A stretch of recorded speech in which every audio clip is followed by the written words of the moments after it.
Today we're digging into the mindset and practical lessons from Courtney Dauwalter. I mean, just an incredible ultra runner. Absolutely. Winning Western States, Hardrock, UTMB, all in 9 weeks. It's phenomenal. We want to pull out the really useful bits, the things you can actually use, whether you're hitting the roads, exploring trails, or maybe just, curious about endurance. It's interesting because she didn't start out as this dominant force. Her beginning sounds almost relatable, like real fear about just finishing a regular marathon. It really does. She talks about that first road marathon feeling completely impossible, standing there, actually scared, thinking, I can't do this. From someone who runs 200 miles now. Exactly, but she just decided to try. And she finished. It really shows how much fear is tied to the unknown, doesn't it? Just starting is often the biggest hurdle. That first step, even scared, seems key. So then she moved into ultras 50K, 50 miles, 100s, and she made mistakes. She's very open about that. A big one early on. Racing on trails without actually training on trails. She said she fell constantly. Just learning to handle roots, rocks, that uneven ground. It's a skill. Makes sense. And what else? Nutrition seems like it would be a huge learning curve. Huge. And it took years, she said. Like, the whole idea of eating while exercising was totally new to her background.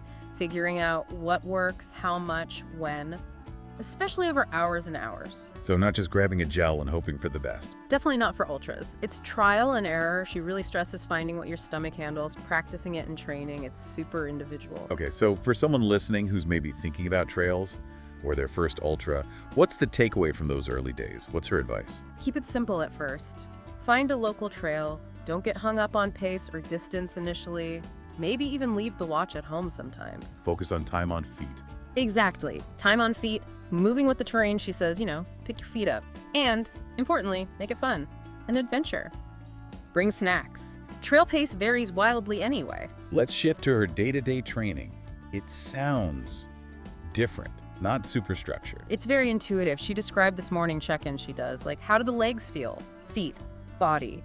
But also, crucially, head, emotions, stress levels, all of it. So no fancy tech or data crunching. Just an internal scan, feeling things out. And that guides what she does that day. She acknowledges, strict plans work for lots of people, but for her, listening to those internal signals is key. That self-awareness seems critical. And she learned about physical maintenance the hard way, too. A pretty major injury in 2019 was a bit of a wake-up call. Before that, she did basically zero body work, no strength, no foam rolling. And energy. Developed this short daily routine, mostly bodyweight stuff for glutes, hips, core. And she still does it 5 years later. Sees it as essential, especially as you get older. Small things that make a big difference. Any specific gear that helps prevent those common long-distance issues. She mentions things like individual toe socks helps prevent blisters between the toes, and good anti-chafe balm. These seem minor, but over 100 miles, they can absolutely end your race if you don't manage them. Blisters are the worst. And a good headlamp. If you're running trails in the dark, it's not just helpful, it's crucial safety gear. Makes sense. Let's talk mindset, the pain cave that place runners talk about. Her view on it is interesting.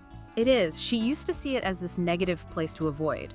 But now, she kind of reframes it. It's where the real work gets done, where you actually improve. Sort of. It's about changing the narrative. Instead of, this is awful, maybe visualize it as chiseling away at the difficulty, seeing it as the process of getting stronger. And when it gets really, really tough, beyond just discomfort. Mantras. She uses simple ones, like her go-to.